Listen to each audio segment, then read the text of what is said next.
My search led me to the study of the spiritual forces with which all of us are blessed. And it was in this field that I came upon a clue which has enabled me to help millions of people to find their earthly destinies.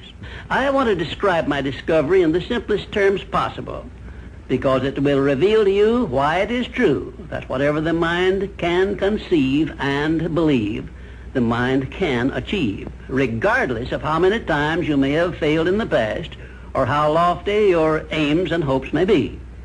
I caught my first fleeting glimpse of the profound law which provides the means by which we may choose our own purpose in life and attain it, while I was being coached by Andrew Carnegie during the organization of the Science of Success philosophy.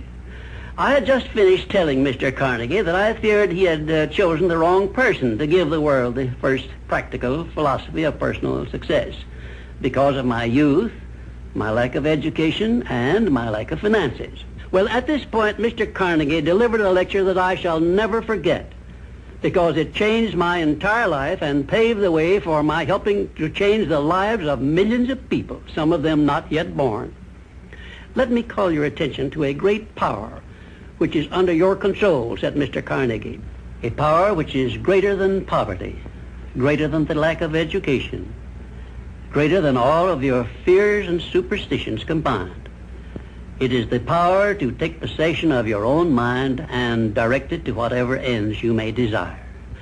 This profound power, Mr. Carnegie continued, is the gift of the Creator, and it must have been considered the greatest of all of his gifts to man, because it is the only thing over which man has the complete and unchallengeable right of control and direction.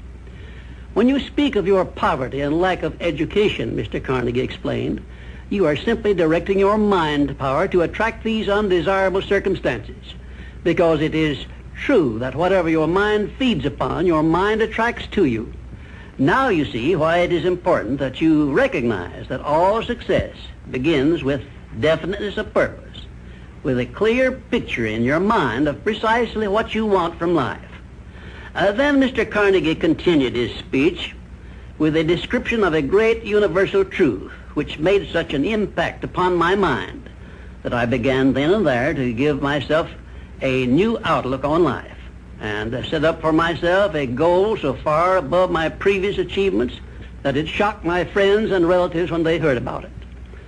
Everyone, said Mr. Carnegie, comes to the earth plane blessed with the privilege of controlling his mind power and directing it to whatever ends he may choose.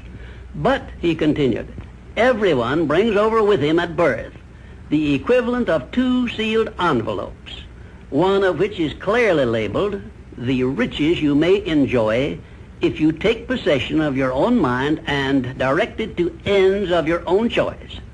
And the other is labeled, the penalties you must pay if you neglect to take possession of your mind and direct it. And now let me reveal to you, said Mr. Carnegie, the contents of those 2 sealed envelopes. In the one labeled riches is this list of blessings. 1, sound health. 2, peace of mind. 3, a labor of love of your own choice.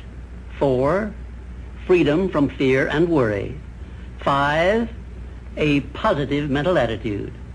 6, material riches of your own choice and quantity. In the sealed envelope labeled penalties, Mr. Carnegie continued, is this list of the prices one must pay for neglecting to take possession of his own mind. 1, ill health. 2, fear and worry. 3, indecision and doubt. 4, frustration and discouragement throughout life. 5, poverty and want. 6, and a whole flock of evils consisting of envy, greed, jealousy, anger, hatred, and superstition.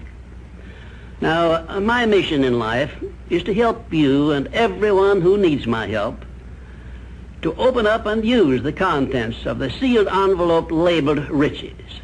And the starting point from which you must take off if you wish to write your own ticket from here on out for the remainder of your life, I will describe for you in these simple instructions. 1, procure a neat pocket-sized a notebook, or something on the order of this one here, loose leaf affair.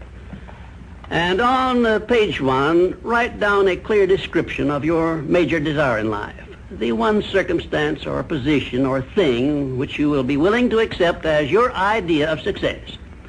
And remember before you begin writing that your only limitations are those which you set up in your own mind or permit others to set up for you. And 2, on page 2 of your notebook, write down a clear statement of precisely what you intend to give in return for that which you desire from life. And then start in right where you stand now to begin giving. And 3, memorize both of your statements, what you desire and what you intend to give in return for it, and repeat them at least a dozen times daily. And always end your statements with this expression of gratitude for the blessings with which you were gifted at birth. I ask not, O divine providence, for more riches, but more wisdom with which to accept and use wisely the riches I received at birth in the form of the power to control and direct my mind to whatever ends I desire. If you are not too successful or self-satisfied to accept and express this profound prayer, if you accept it and express it in the same spirit of humble sincerity in which I pass it on to you, a new and a better world will reveal itself to you. A world in which you will see reflected the circumstances and the things which you yourself have created. And now let me close this, our first visit, with my favorite expression of gratitude. O divine providence, I ask not for more riches, but more wisdom with which to make wiser use of the riches you gave me at birth, consisting in the power to control and direct my own mind to whatever ends I desire.